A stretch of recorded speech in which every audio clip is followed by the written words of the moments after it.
Yeah, you can stand? Yeah, you can stand. We're going to read God's word. Stand for me. I just feel like we needed that.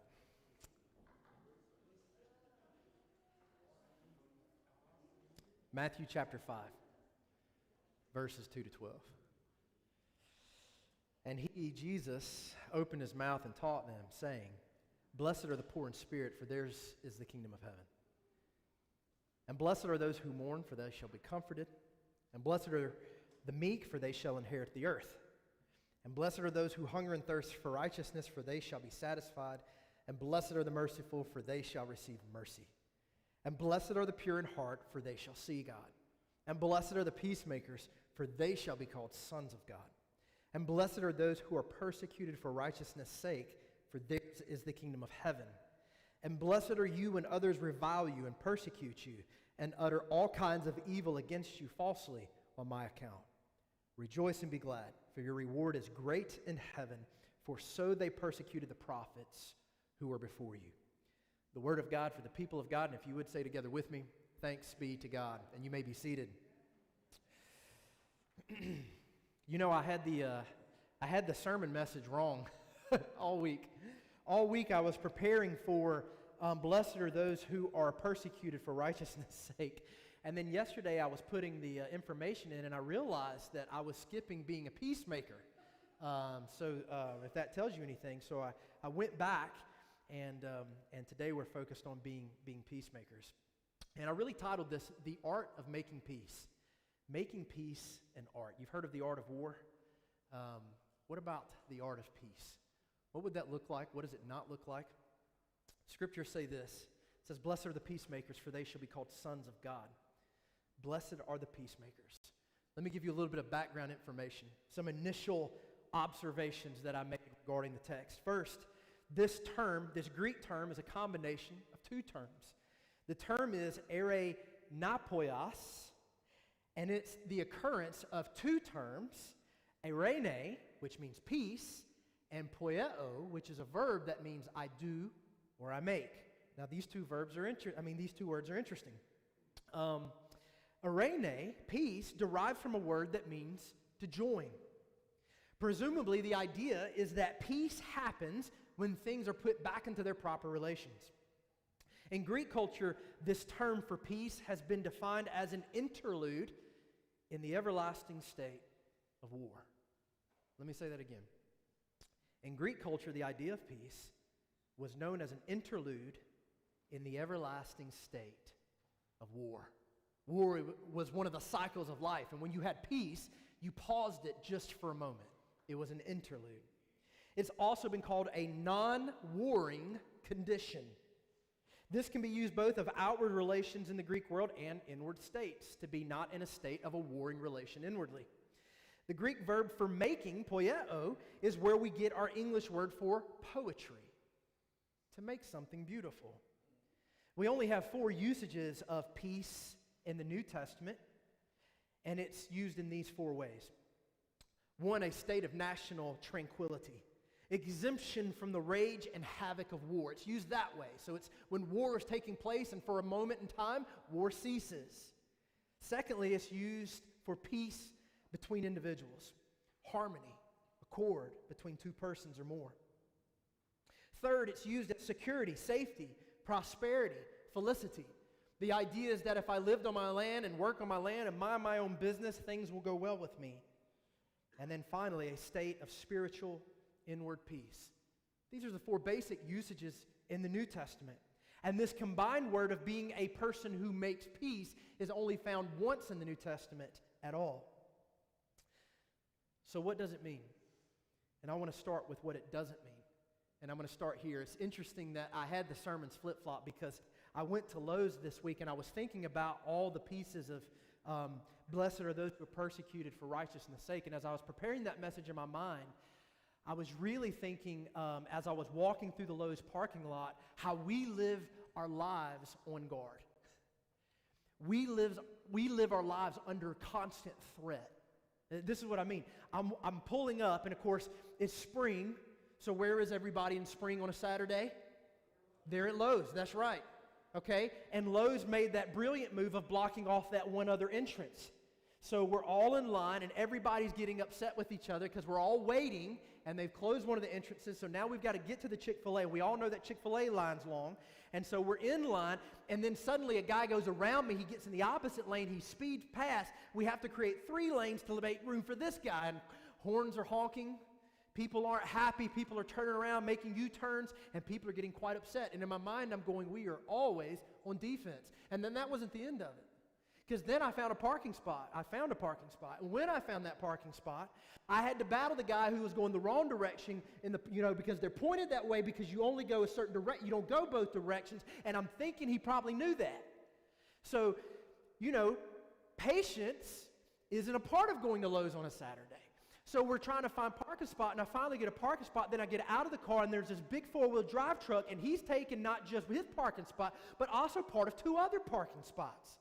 You know what I'm saying? Like, I'm starting to feel it now. So I get out of the car. I'm walking through the parking lot. We're all eyeing each other because now a car's going by, and I'm like, I have the right of way. So I'm not even going to look at you, and I'm going to go slower. You know what I'm saying? And they're thinking, well, hey, you may have the right of way, but my vehicle's a little bigger than your little legs, and I'm going to speed up a little bit. And I'm just going to scare you.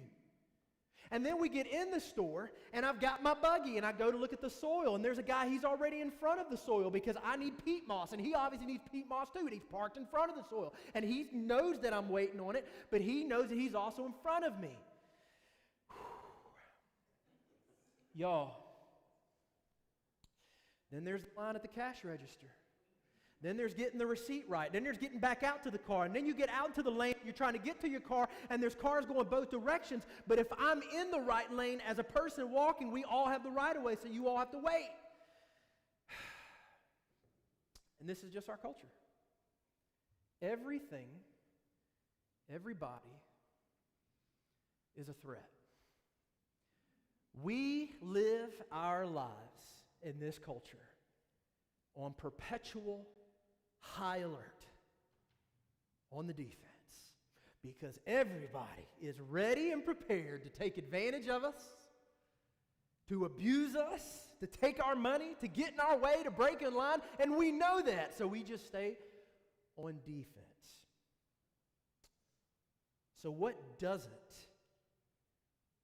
being a peacemaker mean? Let me give you 4 things, just to clear the air.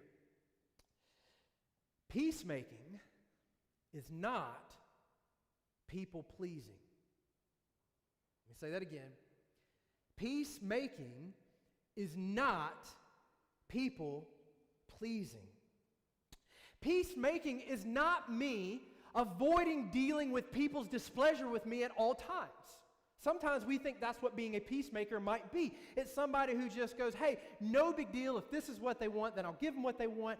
And parents, peacemaking is not people-pleasing. And we have little peoples. Do you know what I'm saying? And Clara, she's the best. She's the best at this. Because I'll be like, it's time for bed, and she'll go, and I was about to eat something. I'm like, it's 9:30. It don't matter.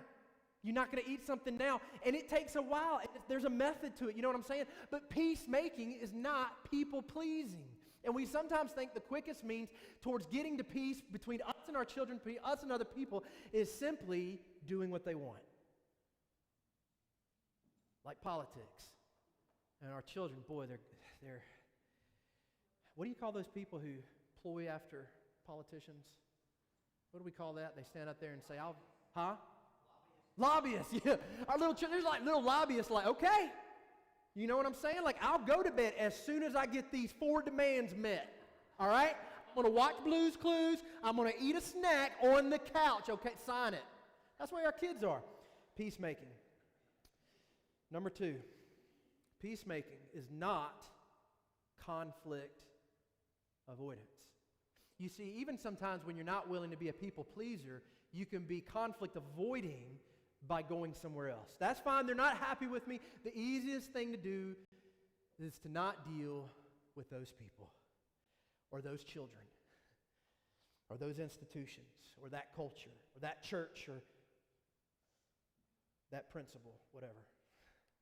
Number 3, peacemaking is not anti-violence. Peacemaking is not anti-violence.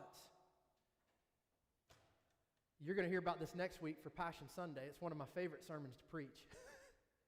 I preach it, I think, every year, but it's when Jesus, he entered into Jerusalem, and usually like we came into Jerusalem, he was getting ready to die, and he ate a meal with his peeps. And I'm like, yeah, but before he did that, he made a cord of whips and drove out all these people and turned over their tables. Jesus and God, my friends, can have a violent activity. You see, being a peacemaker is not anti-violence. I'll come back to that. Number 4, peacemaking is not being a doormat. Peacemaking is not about making sure that other people can walk all over me. That's not the same thing. That's not what being a peacemaker is. So what does it mean? Peacemaking is not people pleasing, but people understanding.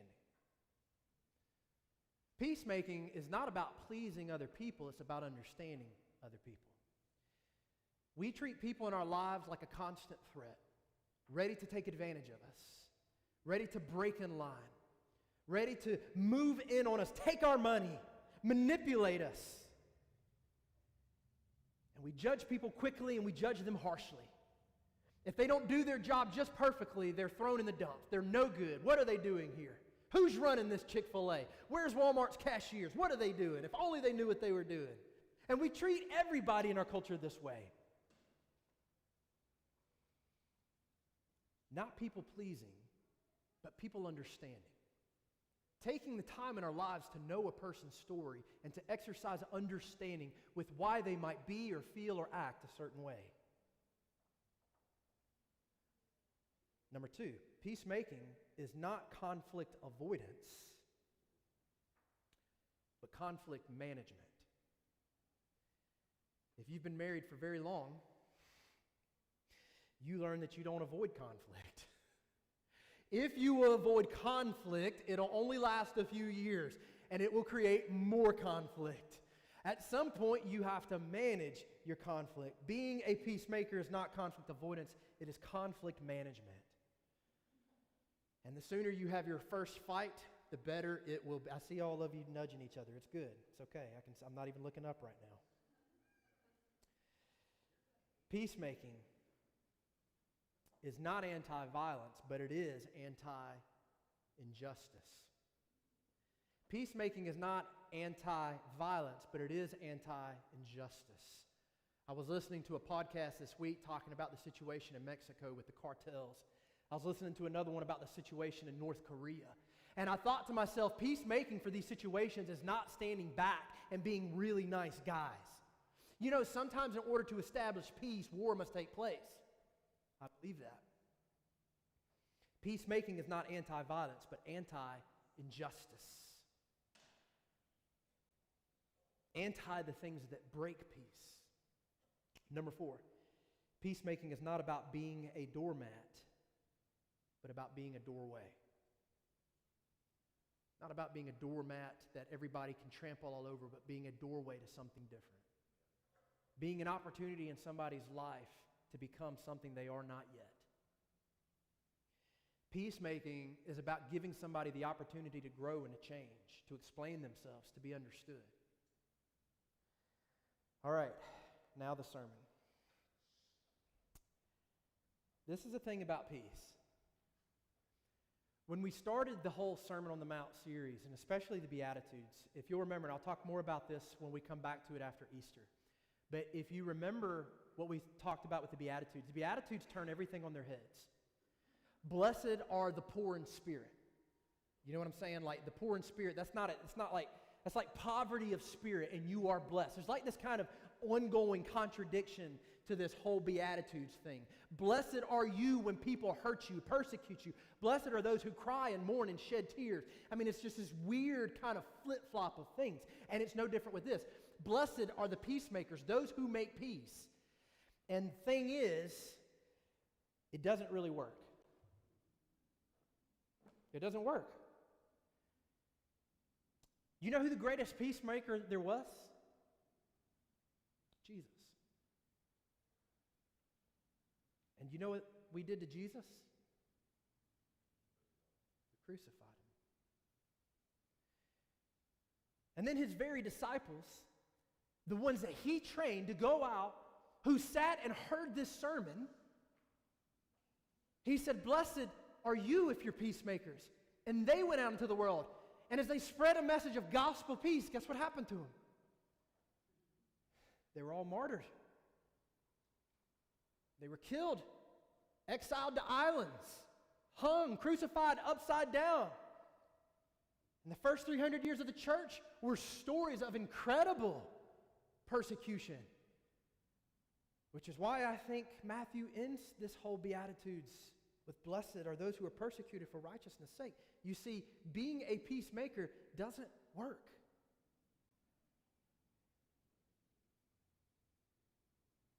But peace isn't always about success.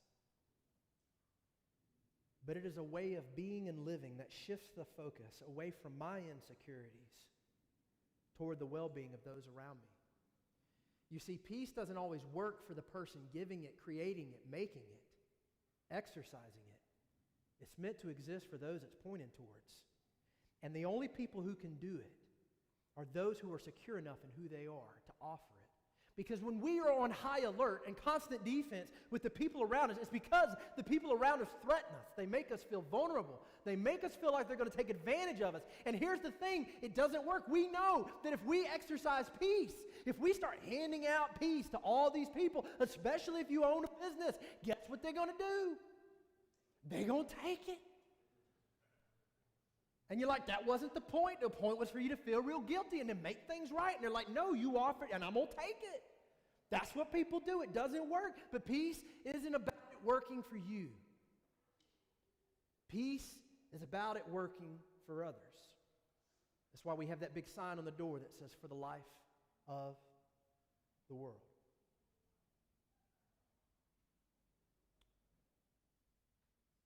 The two terms put together,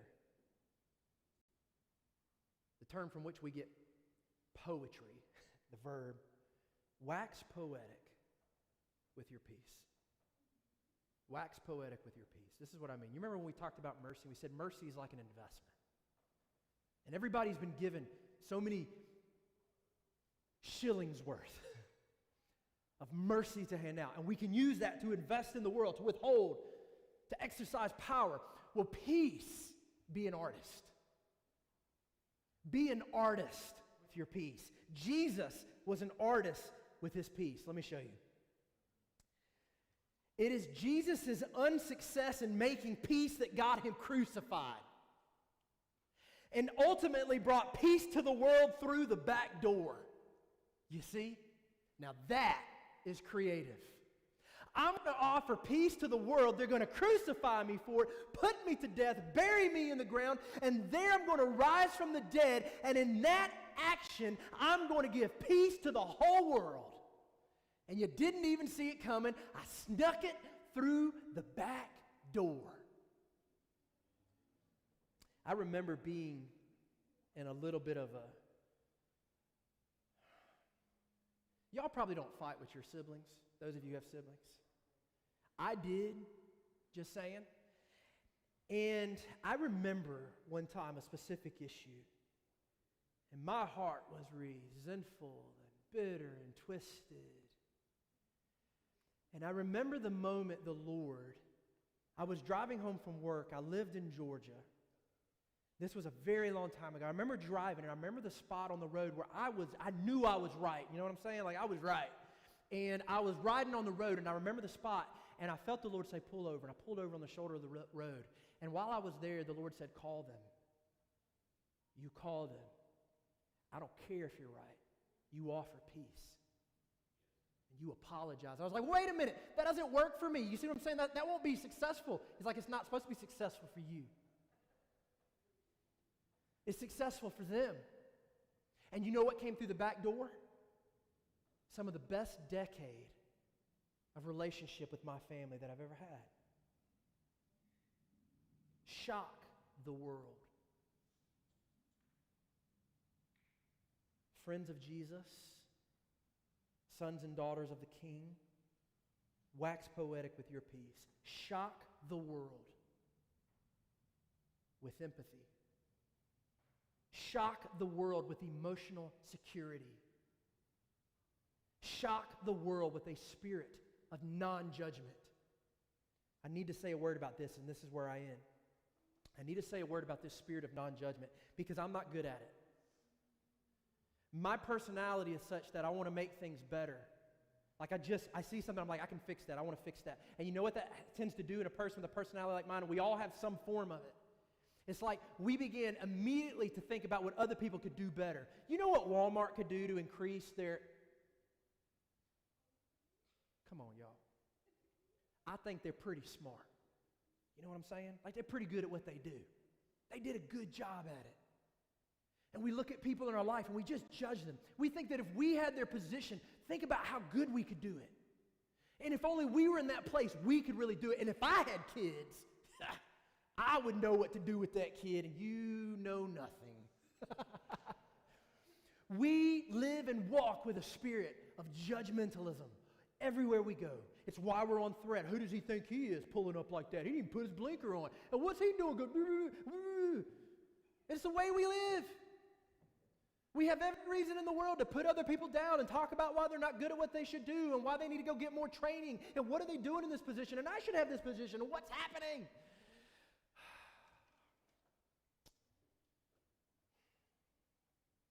Can we just acknowledge,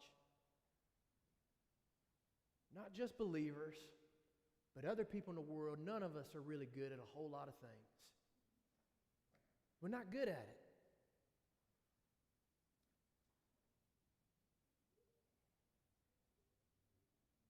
What are you holding on to in your heart or in your life that keeps you from a non-warring state of being? We end where we started. What are you holding on to that keeps you from a non-warring state of being? What is taking your peace? Is it a person? Is it a resentment? Is it a history, a past? Is it a job you want and don't have? What is it? Would you stand with me? I'm going to pray over us. I'm going to pray for our food. And then at that time, Lannis, I'm going to ask you to cut the stream, and then I'm going to give you some further instruction about voting today. Eyes open. May the Lord bless you and keep you and make his face to shine upon you all the days of your life. May he give us a spirit of peace, not just to carry a spirit of peace within, but to exercise a spirit of peace on a world that may not appreciate it, probably won't. May we exercise it on a world that will take it advantage of it, will take it for granted. May we exercise it upon children who may take 30 years to realize the gift they were offered. May we offer peace to the world around us in this community, not for our sake, but for the life of the world. And Father, I pray over this meal. May it cause great time of fellowship. May we enjoy it together, and may you bless it for us. In Jesus' name, amen. And before you are dismissed, and I know that we have non-members in here too, it doesn't matter, just have a seat for a second. I want to give you some instruction. I do my best